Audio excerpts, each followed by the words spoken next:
Hello, it's Wednesday, and we're going to continue the journey through time, Geronimo Stilton. This chapter is called A Mysterious Blue Fog. I climbed into the time machine. First Trap, Thea, Benjamin, and the professor were still gathering their things. Would you please pass me the compass, the remote control, and the chronometer, and the first aid kit? I asked Trap. Sure thing, cuz, Trap replied. Then he began to juggle the three objects in the air. I shook my head in dismay. Why, oh why did my cousin have to be such a jokester? Suddenly, Trap tripped over one of the many stacks of books and papers Professor Von Volt had around his lab. The compass went flying into the dashboard. Crash!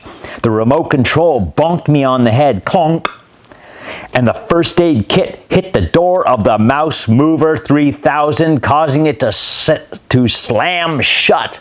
Thud. Ouchie, I cried. To my horror, I realized that the remote control had activated the chronometer. I tried to jump out of the time machine, but the door was stuck. It was too late.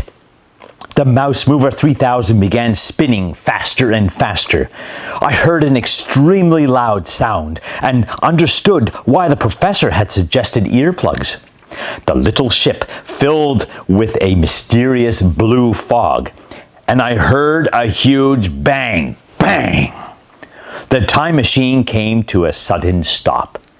Dazed, I gripped the armchair and waited for my head to stop spinning. It felt as if tiny butterflies were flying around in it. Worried, I called out to the others. Thea, I shouted. Trap, Benjamin, Professor Von Volt, are you out there? No one answered. Cautiously, I pressed the button to open the door. I raised my head and looked outside. I was left breathless with amazement. Next chapter. I got lost in time. It was such an awesome sight. I had to pinch my tail to make sure I wasn't dreaming. I saw tall, flowerless trees packed with lush leaves and strange cones instead of fruit. There were bushes of ferns and horsetails. Between the leaves, I saw the neck of a diplodocus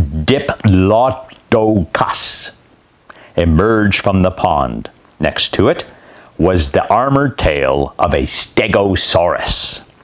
In the distance, a volcano shot a puff of vapor into the air, and the earth trembled. A flying reptile silently glided by. I glanced at the chronometer. I was in the Jurassic period, the era of the dinosaurs. I tried to reprogram the chronometer, but it was no use. It was stuck. Holy cheese! What was I going to do? I was going to be dinner for the dinos. It was just as I feared. I, Geronimo Stilton, was lost in time. I shut myself inside the time machine and began to sob. I am alone and far away from home, I sobbed. I'm scared. I'm extremely scared. No, I'm ridiculously scared out of my mind. Suddenly, I remembered the nursery rhyme my Aunt Sweetfur always sang to me when I was a little mouseling who was afraid of the dark. If your courage fails you, do not be afraid. Eat a little cheese and do not be dismayed. Little mouse, you'll be okay.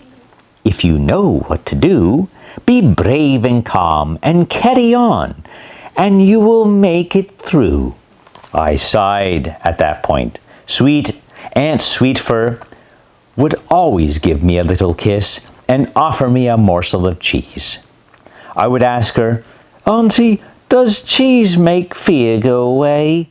She always had the same answer. No, little one, she'd say, with a sweet smile. But it tastes delicious. I sighed. Oh, sweet Aunt Sweetfur, all mouselings deserve a special aunt like her. I give myself a little courage. I began talking to myself in a loud voice. Everything's fine, I shouted. I'm going to make it. I repeated it over and over again. Of course I'm going to make it. I will make it. I will make it. I will make it. I picked myself up, stood up straight, and opened the porthole. Then I climbed out of the ship, took a deep breath, and entered the prehistoric forest. It was humid outside and very, very hot. I took out my travel journal and made some notes. I find myself in a humid forest during the Jurassic period. I am alone, alone, alone, and it is extremely hot. Oh, why did the Jurassic period have to be so hot? I was roasting like a mouse kebab. Suddenly, it became shady and cool.